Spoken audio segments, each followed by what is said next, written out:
নমস্কার বন্ধুরা, বাঁধাকপি ও ডিম দিয়ে আজকে আমি সুরুচি বাংলা রান্নাঘরে দারুণ মজার একটি নাস্তা বা স্ন্যাক্স শেয়ার করব। এটি দেখতে এতটাই লোভনীয় হয়, খেতেও ঠিক ততটাই সুস্বাদু হয়। একবার বানালে বারবার বানিয়ে খেতে ইচ্ছে করবে। চলুন দেখে নিই আজকের এই মজাদার রেসিপিটি।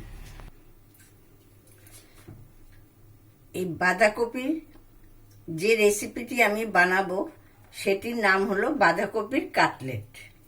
এতে লাগছে বাঁধাকপি আমি এখানে কুচিয়ে ধুয়ে জল ঝরিয়ে রেখেছি, গাজরও কুচিয়ে জল ঝরিয়ে আমি শুকনো করে রেখে দিয়েছি, আর আলু সেদ্ধ।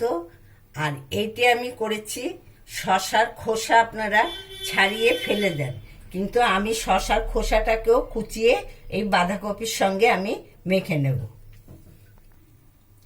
এই উপকরণগুলোর সঙ্গে যে মশলাপাতি আমি দেব, আমি দিতে দিতেই আপনাদের মুখে বলে দেব।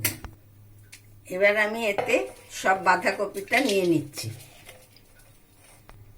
বাঁধাকপির সঙ্গে আমি গাজরগুলো ঢেলে নিচ্ছি, এরপর দিচ্ছি শসার কুচিগুলো, খোসার কুচিগুলো, তারপরে দিচ্ছি লঙ্কা কুচি, এরপরে দিচ্ছি পেঁয়াজ কুচি। এর সঙ্গে আমি পরিমাণ মতো নুন দিয়ে আমি এটাকে একটুখানি নরম করে মেখে নিচ্ছি।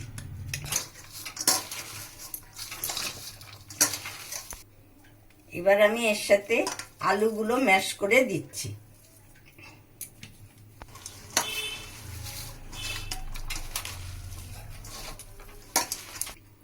এবার আমি এতে দিচ্ছি ছাতু।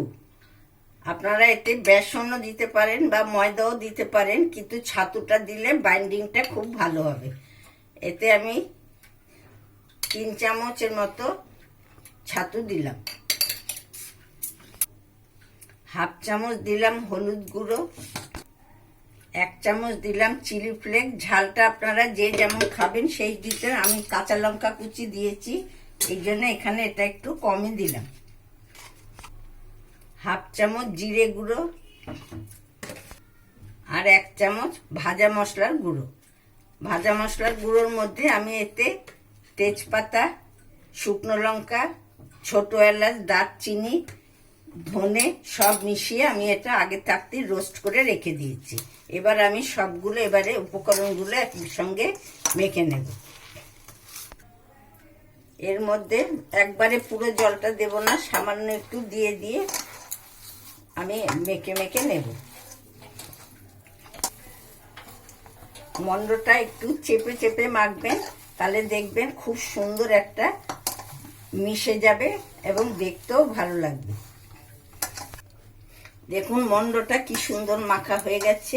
এবার আমি একটা একটা করে কাটলেটের আকারে গড়ে নেব।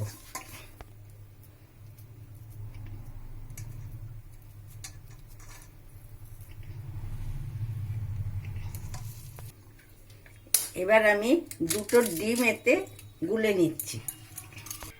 ডিমটার মধ্যে সামান্য একটু নুন দিলাম, সামান্য একটু গোলমরিচ গুঁড়ো দিয়ে দিলাম।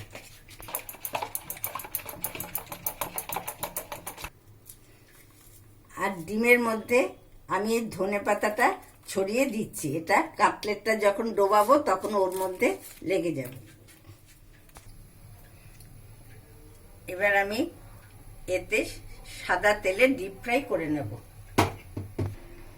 এবার আমি এই কাটলেটগুলোর ডিমের গোলায় ডুবিয়ে আমি বাদামের গুঁড়োর মধ্যে মাখিয়ে নেব। অন্যান্য চপ লেরু বিস্কুটের গুঁড়োয় মাখাই, কিন্তু এটা দেখবেন বাদাম দিয়ে করাতে টেস্টটাই অন্যরকম হয়ে যাবে। এবার আমি একটা একটা করে ছেড়ে দিচ্ছি, আর আগুনের টেম্পারেচারটা একটু কমিয়ে ভাজবেন।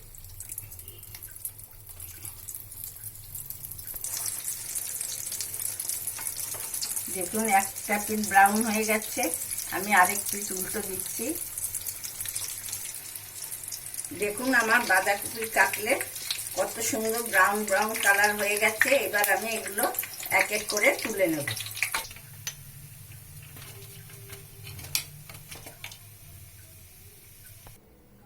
আজকের রেসিপি বাঁধাকপির রোল আমার রেডি হয়ে গেছে। এই স্ন্যাক্স একবার আপনারা খেয়ে দেখুন, বাড়িতে বানিয়ে খেয়ে দেখুন কতটা লোভনীয় হয়েছে। এই কাটলেট যাকেই বানিয়ে খাওয়াবেন সে খুব আনন্দ সহকারে খেয়ে নেবে। কি মনে হচ্ছে না এখনই করে বানিয়ে খেয়ে নিই? আর দেরি না করে শীতের সন্ধ্যায় বানিয়ে ফেলুন তো। আর দেরি না করে শীতের সন্ধ্যায় একবার বানিয়ে ফেলুন তো। আজকের এই নাস্তা যদি আপনাদের পছন্দ হয়ে থাকে, সাবস্ক্রাইব, কমেন্ট, লাইক, শেয়ার করে আমার চ্যানেলের পাশে আপনারা সবাই থাকবেন। আবার কোনো নতুন রেসিপি নিয়ে আপনাদের সামনে আমি চলে আসব।